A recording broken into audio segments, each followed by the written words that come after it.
السلام علیکم ورحمۃ اللہ۔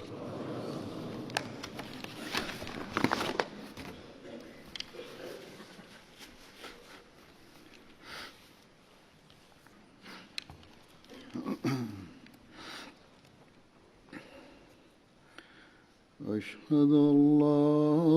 إله إلا الله وحده لا شريك له وأشهد أن محمدا عبده ورسوله أما بعد فأعوذ بالله من الشيطان الرجيم بسم الله الرحمن الرحيم الحمد لله رب العالمين الرحمن الرحيم مالك يوم الدين إياك نعبد وإياك نستعين اهدنا الصراط المستقيم صراط الذين أنعمت عليهم غير المغضوب عليهم ولا الضالين واكتب لنا في هذه الدنيا حسنة وفي الآخرة إنا هدنا إليك قال عذابي يصيب به من أشاء ورحمتي وسعت كل شيء فسأكتبها للذين يتقون ويؤتون الزكاة والذين هم بآياتنا يؤمنون۔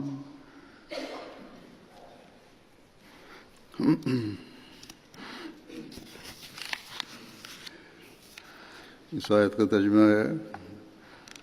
اور ہمارے لیے اس دنیا میں بھی حسنہ لکھ دے اور آخرت میں بھی، یقیناً ہم تیری طرف توبہ کرتے ہوئے آ گئے ہیں۔ اس نے کہا، میرا عذاب وہ ہے کہ جس پر میں چاہوں اس کو وارد کر دیتا ہوں، اور میری رحمت وہ ہے کہ ہر چیز پر حاوی ہے، بس میں اس رحمت کو ان لوگوں کے لیے واجب کر دوں گا جو تقوی اختیار کرتے ہیں اور زکوٰۃ دیتے ہیں اور جو ہماری آیات پر ایمان لاتے ہیں۔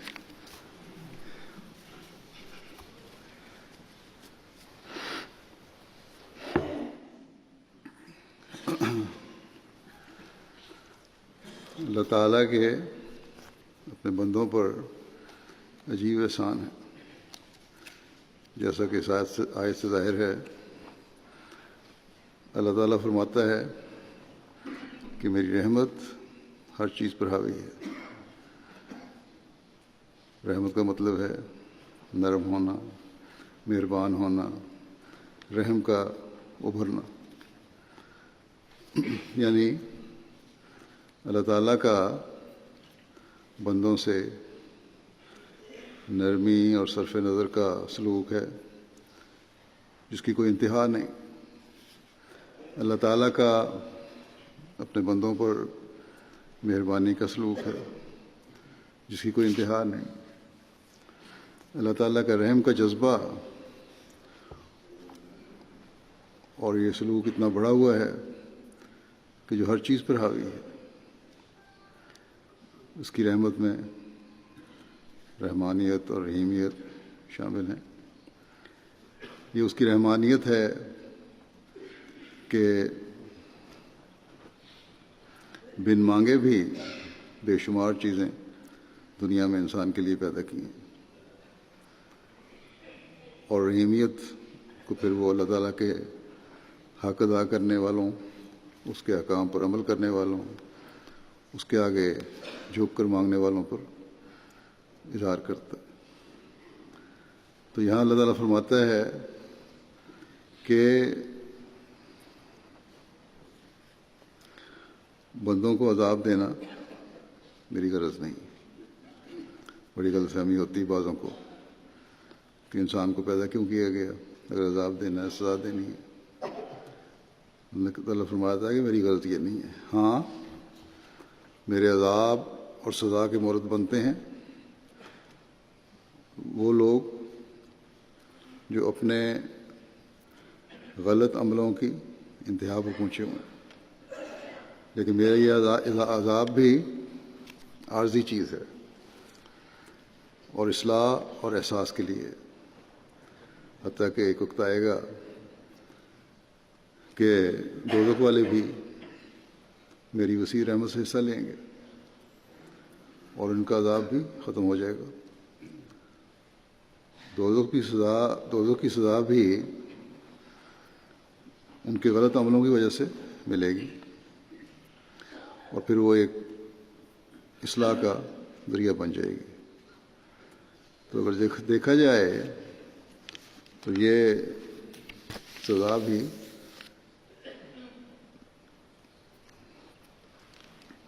اصلاح ہے۔ یہ سزا کا دور جو ہے یہ بھی ایک لحاظ سے رحمت ہے، لیکن اللہ تعالیٰ جزا سزا کے دن کا مالک بھی ہے۔ اس لیے وہ بظاہر ہمیں گناہ گار نظر آنے والے لوگوں کو، جو ہمیں نظر آتے ہیں گناہ گار لوگ، ان لوگوں کو بھی اپنی رحمت اور کوشش کی چادر میں لپیٹ کر بغیر سزا کے جانے دے سکتا ہے، لیکن یہ اس نے ہمیں نیکیوں کے راستوں پر چلنے کی ترغیب دلاتے ہوئے ضرور فرما دیا کہ میری رحمت ہر چیز پر حاوی ہے، اور ان پر میں ضرور اپنی رحمت کروں گا جو تقوی اختیار کرتے ہیں، جو زکوٰۃ دیتے ہیں، اور ان لوگوں پر جو میرے نشانوں پر ایمان لاتے ہیں، اللہ تعالیٰ کی آیات پر ایمان لاتے ہیں۔ بس اللہ تعالیٰ نے فرمایا کہ میں بطور حق کے ان لوگوں کو جو تقوی پر چلنے والے ہیں، جو زکوٰۃ دینے والے ہیں اور اللہ تعالیٰ کے احکامات پر ان کا حق ادا کرتے ہوئے اور یقین کے ساتھ عمل کرنے والے ہیں، اللہ تعالیٰ کی آیات پر مکمل ایمان رکھنے والے ہیں، ضرور اپنی رحمت کی چادر میں انہیں لپیٹوں گا۔ پھر ایک دوسری جگہ اللہ تعالیٰ فرماتا ہے اِنَّ رحمت اللہ قریب من المحسنین، کہ اللہ کی رحمت یقیناً محسنوں کے قریب ہے۔ محسن وہ ہیں جو تمام شرائط کے ساتھ اپنے کام کو پورا کرتے ہیں۔ بس جو تقویٰ کے تقاضوں کو پورا کرنے والا ہے، اللہ تعالیٰ کے احکامات کو بجا لانے والا ہے، اللہ تعالیٰ کے نشانات پر مکمل ایمان رکھنے والا ہے، اللہ تعالیٰ کے آگے جھکنے والا ہے، تو ایسے شخص کو اللہ تعالیٰ کی رحمت پہنچے گی۔ بس مومن کو اللہ تعالیٰ کے احکامات پر عمل کرنے، تقوی پر چلنے اور ایمان میں کامل ہونے کی بھرپور کوشش کرنی چاہیے ایک انسان کو، تبھی وہ مومن کہلا سکتا ہے۔ اور اللہ تعالیٰ کے اس اعلان سے فیض پانے کی کوشش کرنی چاہیے کہ اللہ تعالیٰ کی رحمت اس کے احکامات پر ان کا حق ادا کرتے ہوئے عمل کرنے والوں کے قریب ہے، اور اللہ تعالیٰ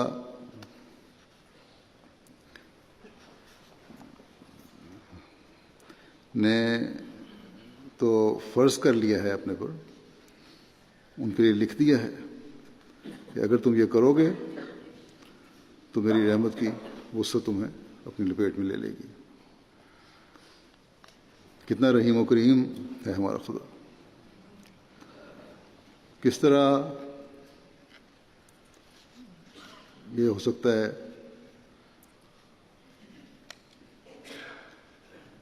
ہم تو اللہ تعالیٰ کے بندے ہیں، بندہ کس طرح اپنے مالک پر کوئی حق جتا سکتا ہے؟ لیکن وہ زمین و آسمان کا مالک کہتا ہے کہ اگر تم تقوی پر چلو گے،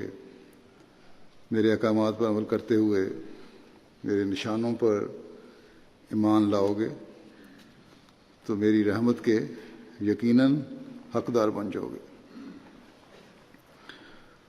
یہاں اللہ تعالیٰ نے پہلی چیز تقوی بیان فرمائی، اور اصل میں اگر تقوی کا صحیح ادراک ہو جائے تو باقی نیکیاں اور ایمان میں کامل ہونا اس کے اندر ہی آ جاتا ہے۔ اس بارے میں ایک جگہ حضرت مسیح موعود علیہ الصلوۃ والسلام فرماتے ہیں کہ انسان کی تمام روحانی خوبصورتی تقوی کی تمام باریک راہوں پر قدم مارنا ہے۔ تقوی کی باریک راہیں روحانی خوبصورتی کے لطیف نقوش اور خوشنما خط و خال ہیں، اور ظاہر ہے کہ خدا تعالیٰ کی امانتوں اور ایمانی عہدوں کی حد الوسع رعایت کرنا، یعنی انہیں صحیح طرح بجا لانا، اور سر سے پیر تک جتنے قوا اور اعضاء ہیں، انسان کے جتنے بھی اعضاء ہیں، انسان کے قوا ہیں، طاقتیں ہیں، جن میں ظاہری طور پر آنکھیں اور کان اور ہاتھ اور پیر اور دوسرے اعضاء ہیں،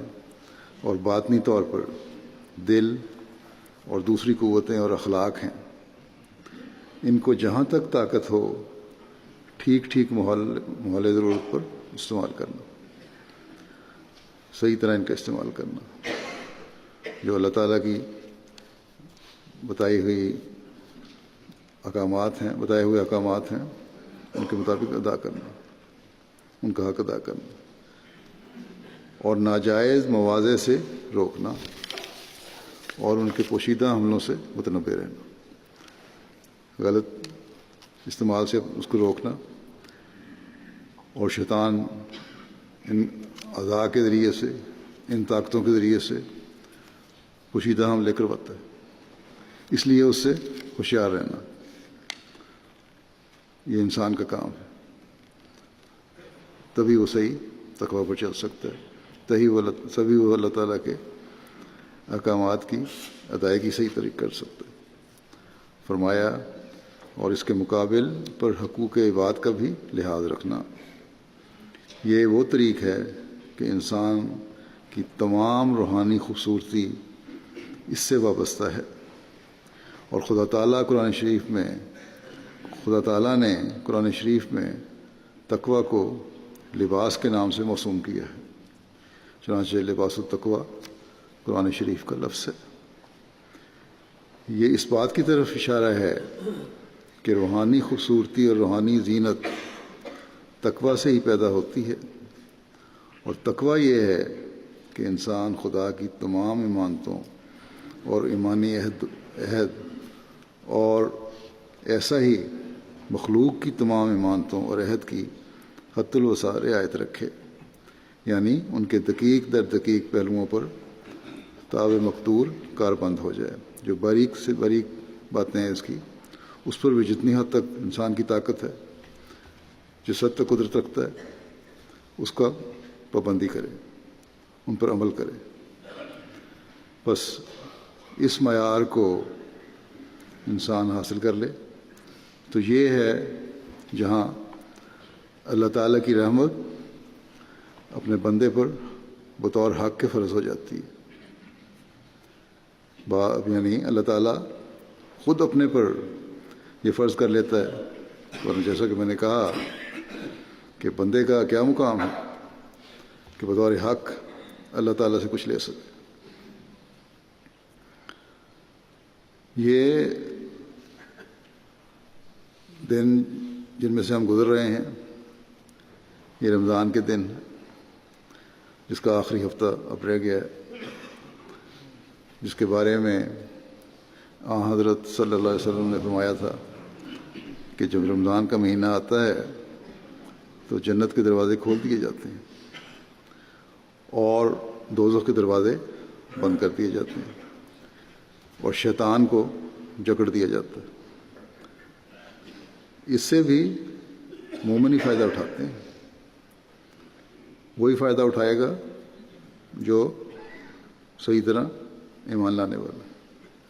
اللہ تعالیٰ کے حکموں پر عمل کرنے والا ہے۔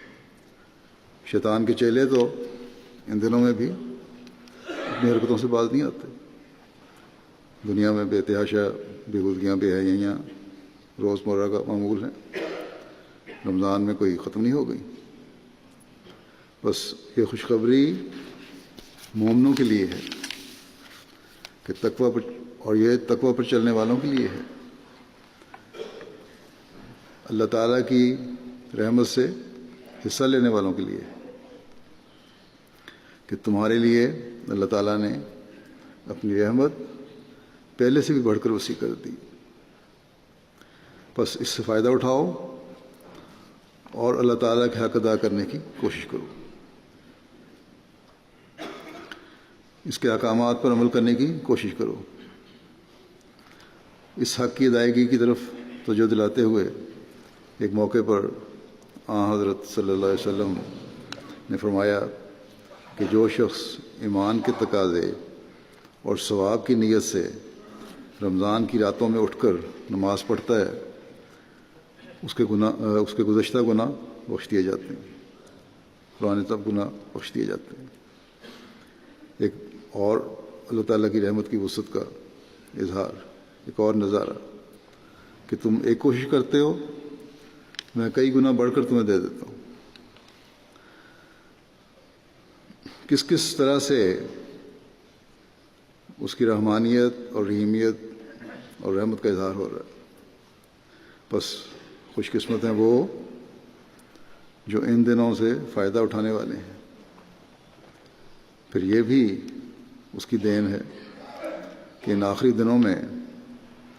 لیلۃ القدر کی تلاش کی طرف بھی ہمیں توجہ دلائی تاکہ قبولیت دعا کے پہلے سے بڑھ کر نظارے ہم دیکھیں۔ یہ بھی کوئی ہمارا حق تو نہیں،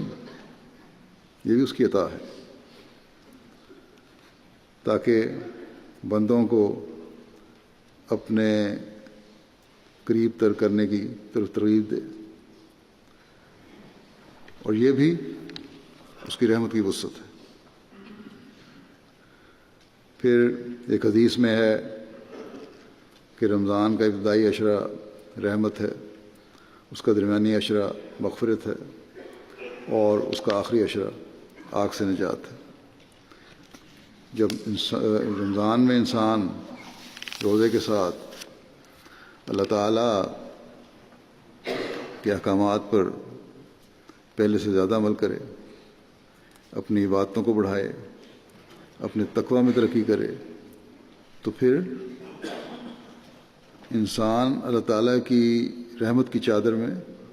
پہلے سے بڑھ کر آ گیا، کیونکہ اللہ تعالیٰ فرماتا ہے کہ جب بندہ میری خاطر روزہ رکھتا ہے، ان دنوں میں میری خاطر بعض جائز